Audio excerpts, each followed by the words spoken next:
istilahnya harus tepat waktu, nggak boleh terlambat,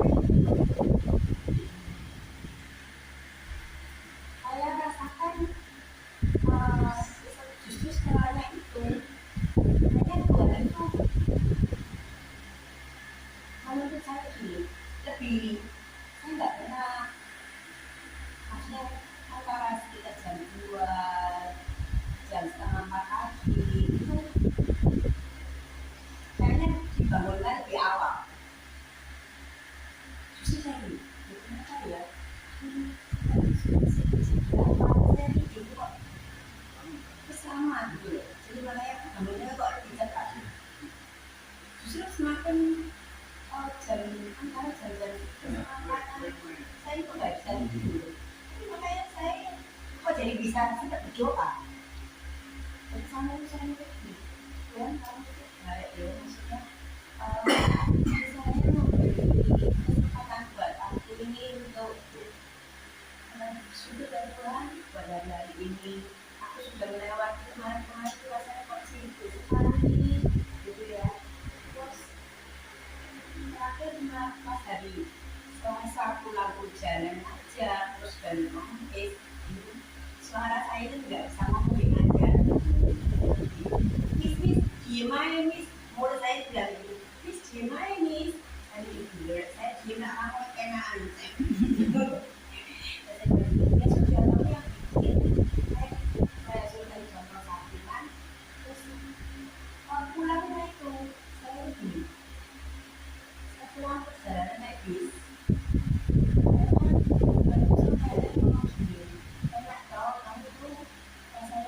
Diam gitu, tapi kamu merasakan kayaknya jangan, maksudnya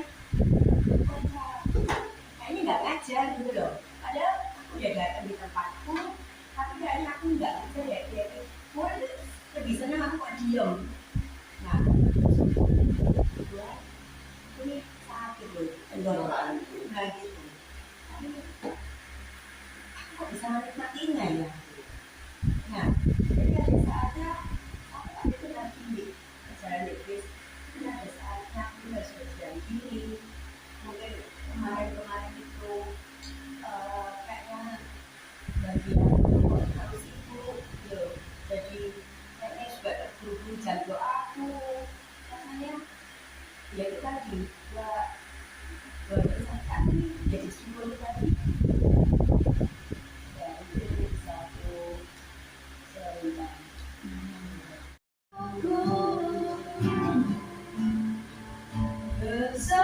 Bersamamu ya Tuhan, aku sanggup berjalan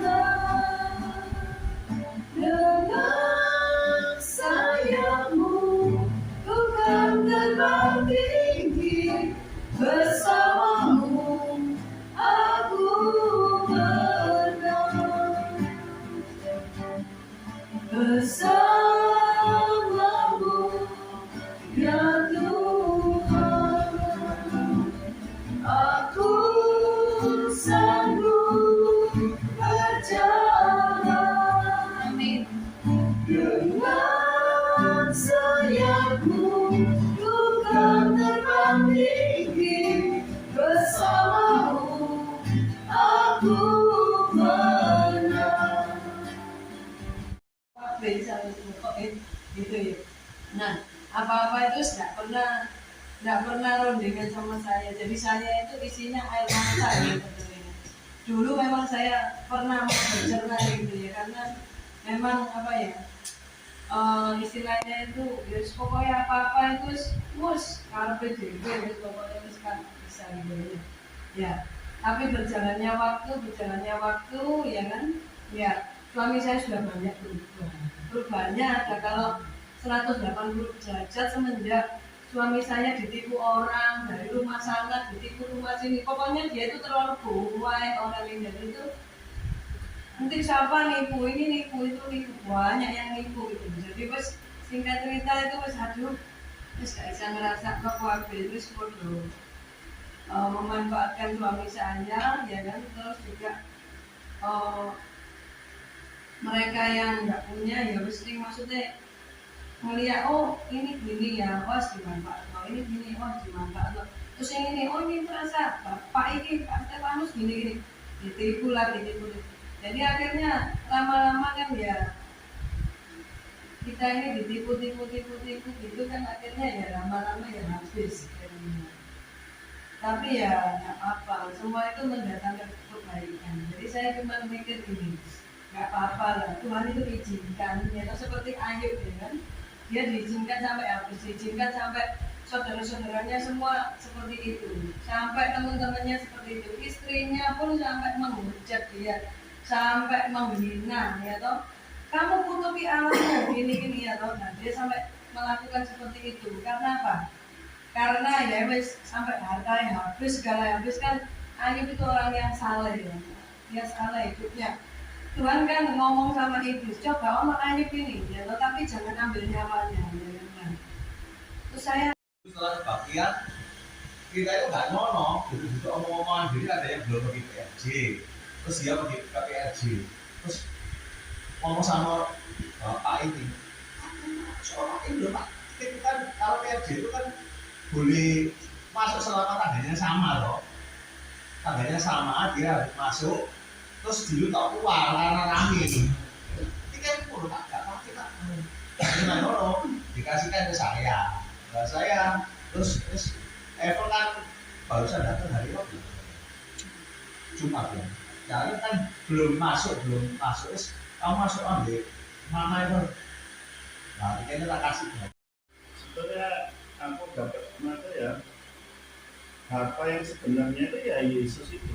Dan kenapa itu waktu pemuda yang kaya yang suci banget gitu ya kan ngomong nama Yesus, apalagi yang Yesus memang jual hartamu ikut aku. Orang yang ngomong gitu kan berarti maksudnya kamu melepas ini ikut seseorang itu kan lebih berharga berarti. Nah, dari situ aku berarti yang diomongnya, mohon maaf ya pada gereja-gereja selama ini, kalau ikut Yesus pasti gini, pasti gitu, pasti gini. Nah itu apa ya? Agak mutar balik ya. Jadi ikut Yesus, muridnya Yesus tidak ada yang kaya-kaya, semua hati ngenes. Jadi orang ikut Yesus kalau zaman dulu ya, sama istri saya kalau sakit sudah perempuan belum? Kalau ini sudah perempuan belum? Bukan istri saya aja, banyak orang yang ngomong gitu. Nah saat itu aku dulu sudah mikir ya, Yesus mau sampai preman gitu ya. Aku mikir gitu kan. Cuman waktu itu aku ngomong gitu, cakup pelit, nggak cinta Tuhan, nggak, pokoknya macam-macam. Akhirnya pas mau COVID apa Erastus ngomong pertemuan hal ini rame dong. Nah itu akhirnya ya saya mikir banyak dari gereja itu kayak gini contohnya, Yesus sudah ngomong, Yesus ada di dalam kita, berarti kita itu adalah gereja, tapi dari gereja dikeluarkan lagi, Yesusnya dikeluarkan lagi. Kalau mau ketemu Yesus harus di gereja. Banyak omongan gitu. Di GMS juga pernah gitu omongan itu. Dan saya sendiri dengar dari GSKI ya, yang penganut anti perempuan segala itu, dia ngomong gini, kalau Anda mau cari Tuhan, hikmat Tuhan, datanglah ke gereja ini. Langsung ngomong sama istri saya, berarti kalau ada konflik lagi, kita tidak akan ketemu Tuhan, karena Tuhan cuma ada di sini lah. Nah itu, jadi apa ya, sekarang ini masa Tuhan itu dikeluarkan lagi, jadi kalau mau cari Tuhan harus di gereja. Itu konsep, kalau menurut aku konsep yang salah. Kalau kita mau bersekutu oke, tidak apa-apa di gereja. Bukan kita mencari Tuhan di gereja, karena Tuhan sudah ada di kita. Ada di Amerika, ada yang di mana-mana. Mereka ini kan anak-anak pang yang panggil itu kan panggilan pilihanmu itu sebuah kehormatan di dalam hidup. Jadi yang paling penting kejar kekenanan Tuhan Yesus. Jangan pernah mau jadi lukisan, jadi keset. Keset tidak pernah dipuji orang.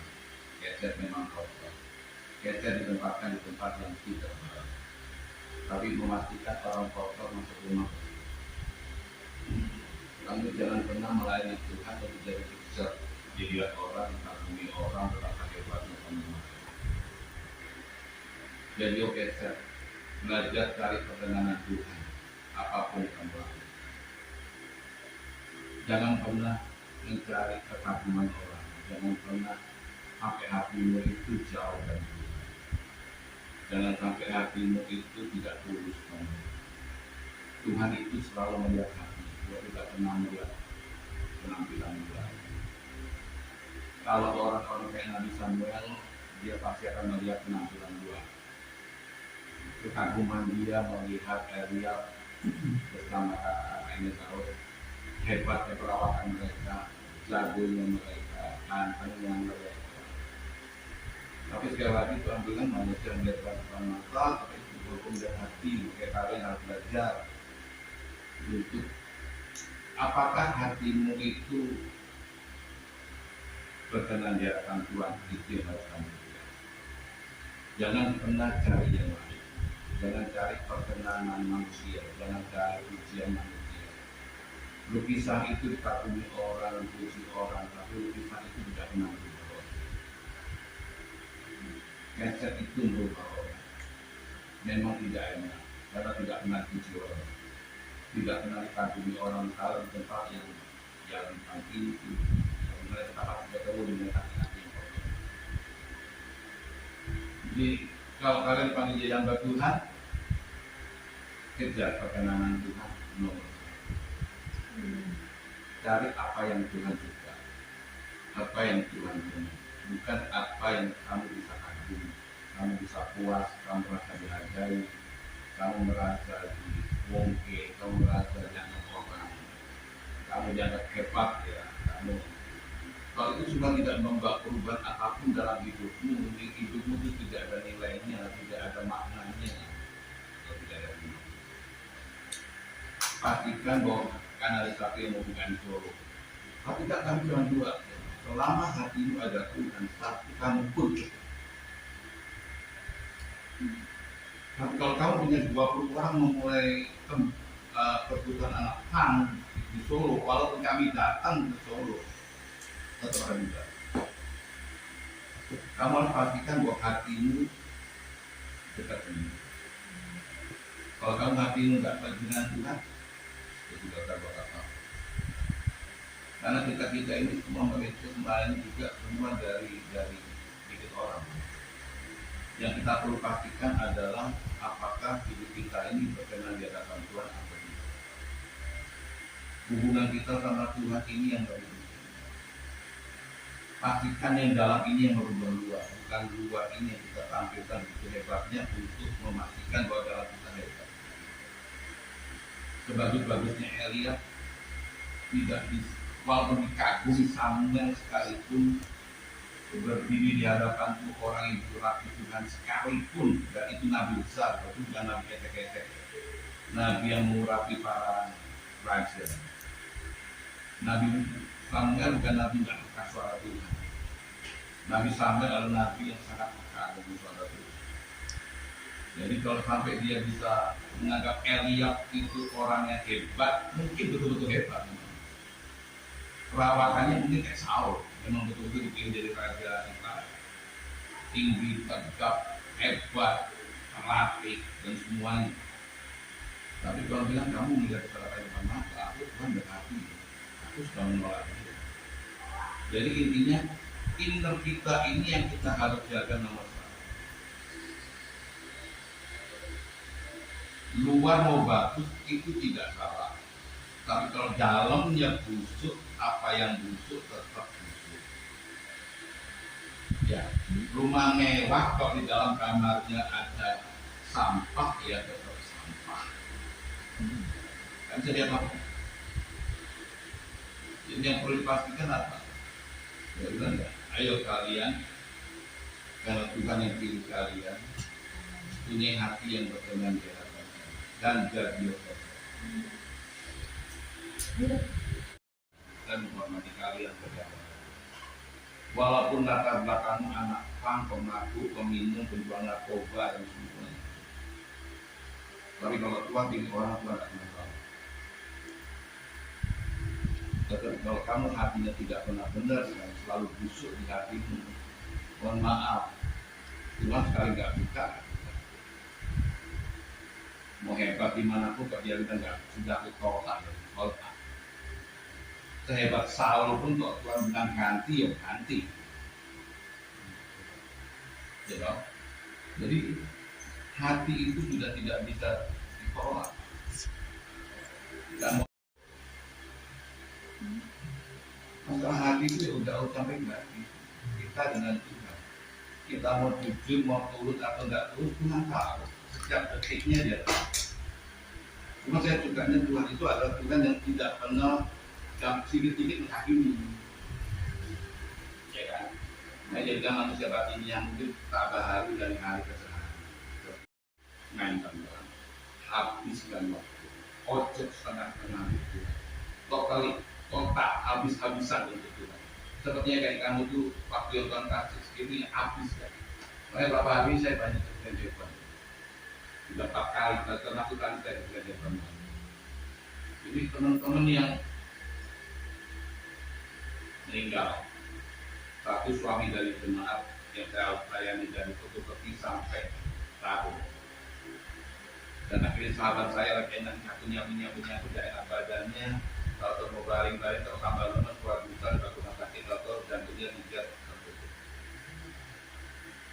Tadi karena influenza mantan jantungnya membengkak kayak balon akhirnya. Tetangga saya umur 13 tahun mati usia 12 tahun. Tuhan bilang ini, sekarang apa yang kamu lakukan? Kamu boleh merasa hari ini kamu sehat, belum tentu kamu sehat. Jadi kalau kamu sehat dan bisa melayani aku, gak ada hatimu itu. Sudah, aku cuma lihat hatimu. Kamu mau bilang kamu lemah dan punya banyak kekurangan, tapi tidak ada masalah. Tapi kalau kamu merasa kamu punya banyak kelebihan tapi hatimu busuk, itu masalah. Makanya kita ini kan sudah 20 tahun melayani Tuhan ya.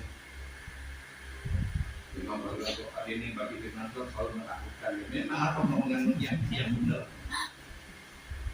Kenapa? Ya kalau ngomong sesuatu yang menyenangkan kuping itu apa? Sedangkan kedatangan Tuhan kita sama-sama sudah tahu kan? Salah satu tandanya apa? Israel akan dimusuhi semua bangsa-bangsa. Jangan ya?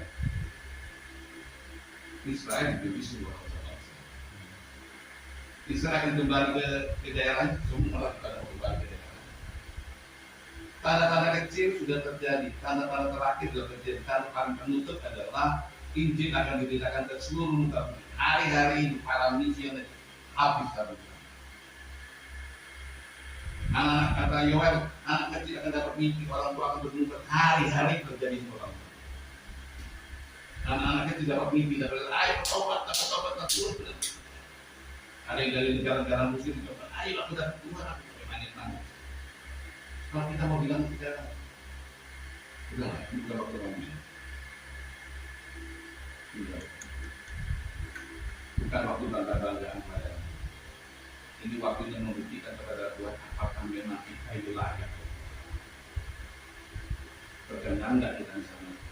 Pastikan hidupmu karena gak ada urusan orang. Pendetamu, sahabatmu, suami istrimu, tidak bisa nolong. Itu urusanmu sama Tuhan. Istri saya tidak bisa nolong. Ada ini pendeta sampai sudah nggak disampaikan. Kalau saya nggak jaga hati saya sungguh-sungguh, mungkin nenek-nenek terpati. Bagaimana nenek-nenek terpatinya? Setelah ditimbang-timbang terlalu Kita merasa berat, tidak habis-habisan gereja, habis-habisan pelayanan, berkorban A, berkorban B. Apakah itu dilakukan? Dia yang tahu hati. Kalau akhirnya kita berbuat banyak, tapi hati kita buat Tuhan, aku juga menolak. Ya. Walaupun apapun jabatan itu termasuk pendeta, aku pun pendeta ya. Kalau Tuhan bilang aku juga menolak dia, selesai. Nggak ada yang bisa aku ini. Maka itu saya berpikir kita serahkan engkau ada pembicaraan kita berbeda beda. Intinya kita bilang tidak semua. Cara yang benar. Terus dia nggak ada salah, semua nggak ada salah. Dan saya harus lewati gitu. Di LPKS harus lewati. Mengapa saya dulu saya masa moralitas. Saya ingin orang itu berubah. Ya dan berubah itu. Saya berubah. Ya semua saya bilang Tuhan apa yang ngomong ya. Ya banyak yang Tuhan bilang jangan taruh Tuhan bilang. Taruh Tuhan. Ya kan? Segala sesuatu aku juga dari saksi yang dari aku jadi sedih sebenarnya ya kan dari orangnya juga banyak tapi berkata Tuhan aku harus bagaimana amin apa yang memperbaiki Tuhan pulihkan hatiku aku gak mampu tapi kau buatkan aku kau yang sembuhkan aku amin kau yang jamaah aku kau yang bukakan hati yang baru pandangan-pandangan yang baru. Amin. Pikiran-pikiran yang seperti pikiran Kristus. Amin. Tuhan, kami memiliki kerinduan yang sama Tuhan. Semakin dipakai Tuhan. Amin. Bukan tempat yang bersama, tapi penuh air. Air kehidupan mengalir tempat ini Tuhan. Amin. Ada belas kasihan-Mu tempat ini. Ada kasih-Mu yang melimpah di tempat ini. Tapi setiap anak-anakku sendiri ya Bapak. Karena Engkau ada di dalam hidup mereka. Kasih-Mu mengalir melimpah ya Tuhan. Biar nyatakan isi hati-Mu setiap anak-anakku Bapak. Bicara setiap untuk anak-anakku Tuhan. Tuhan terima kasih Tuhan. Kau buat kami jadi berbeda. Pergerakan terjadi di tempat ini. Amin. Ini bukan bicara tentang jumlah. Ini bicara tentang kualitas hidup di hadapan kami. Kualitas hati di hadapan Tuhan. Ada kesungguhan. Kesungguhan yang dibangun dengan air mata. Kesungguhan yang dibangun Tuhan dengan kerinduan akan Tuhan. Ada di tempat ini. Ada di setiap perjalanan yang kami lalui. Terima kasih Tuhan. Kami mengucap syukur. Malam hari ini kami tidak sendiri. Kami ada Tuhan. Bergeraklah lebih lagi. Penuhi Tuhan pagi dengan kasih, dengan kebaikan, dengan hal yang baru memberkatkan. Ada belas kasihan, ada kerendahan hati, ada rasa saling memiliki, ada rasa sepenanggungan. Terima kasih Bapak. Dalam nama Yesus kami berdoa. Amin. Kerja luar biasa. Saya nggak bisa ngomong. Saya dulu nggak segera senangnya sama Tuhan. Suami saya itu diem. Senangannya di rumah, pulang kerja, mandi, tidur, lihat TV, dan itu efektif. Dan sekarang saya nggak suka. Saya orangnya ekstrovert. Saya orangnya suka di samping kalau nggak itu kayak nggak hidup gitu. Jadi tipenya beda. Saya cari Tuhan. Dan segala macam sampai ketemu mentor salah, segala macam pengajaran saya benar apa dan itu bikin suami saya berubah gitu. Jadi ngalamin saya lihat kok begini. Nah, saya punya komunitas anak-anak muda dari saya, ya 10 tahun di bawah. Tapi mereka tapi berkata, Tuhan, aku harus bagaimana? Amin. Apa yang memperbaiki? Tuhan, pulihkan hatiku. Aku gak mampu, tapi kau buatkan aku. Kau yang sembuhkan aku. Amin. Kau yang jamaah aku. Kau yang bukakan hati yang baru. Pandangan-pandangan yang baru. Amin. Pikiran-pikiran yang seperti pikiran Kristus. Amin. Tuhan, kami memiliki kerinduan yang bersama Tuhan. Tempat ini dipakai Tuhan. Bukan tempat yang bersama, tapi penuh air. Air kehidupan mengalir tempat ini Tuhan. Amin. Ada belas kasihan-Mu tempat ini. Ada kasih-Mu yang melimpah di tempat ini. Urapi setiap anak-anakku sendiri ya Tuhan. Karena Engkau ada di dalam hidup mereka. Kasih-Mu mengalir melimpah ya Tuhan. Biar nyatakan isi hati-Mu setiap anak-anakku Bapak. Bicara setiap untuk anak-anakku Tuhan. Tuhan terima kasih Tuhan. Kau buat kami jadi berbeda. Pergerakan terjadi di tempat ini. Amin. Ini bukan bicara tentang jumlah. Ini bicara tentang kualitas hidup di hadapan Bapa. Kualitas hati di hadapan Tuhan. Ada kesungguhan. Kesungguhan yang dibangun dengan air mata. Kesungguhan yang dibangun Tuhan dengan kerinduan akan Tuhan. Ada di tempat ini. Ada di setiap perjalanan yang kami Tuhan. Terima kasih Tuhan. Kami mengucap syukur. Malam hari ini kami tidak sendiri. Kami ada Tuhan. Biar masih bergeraklah lebih lagi. Penuhi Tuhan pagi dengan kasih, dengan kebaikan, dengan hal yang baru yang memudahkan. Ada belas kasihan, ada kerendahan hati, ada rasa saling memiliki, ada rasa sepenanggungan. Terima kasih Bapak.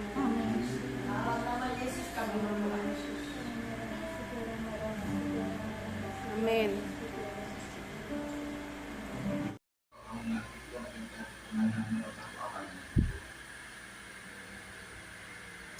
Itu buku yang waktu kita.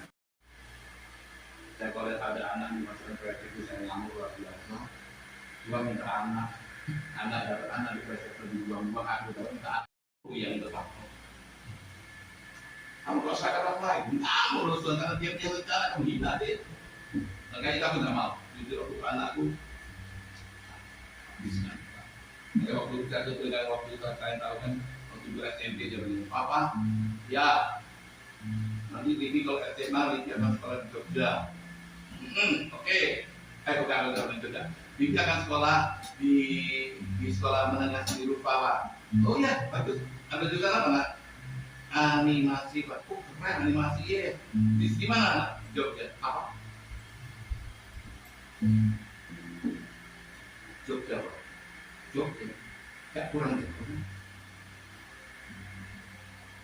Kamu terus SMA, SMP kelas 2 minta SMA gitu. Hidangan diri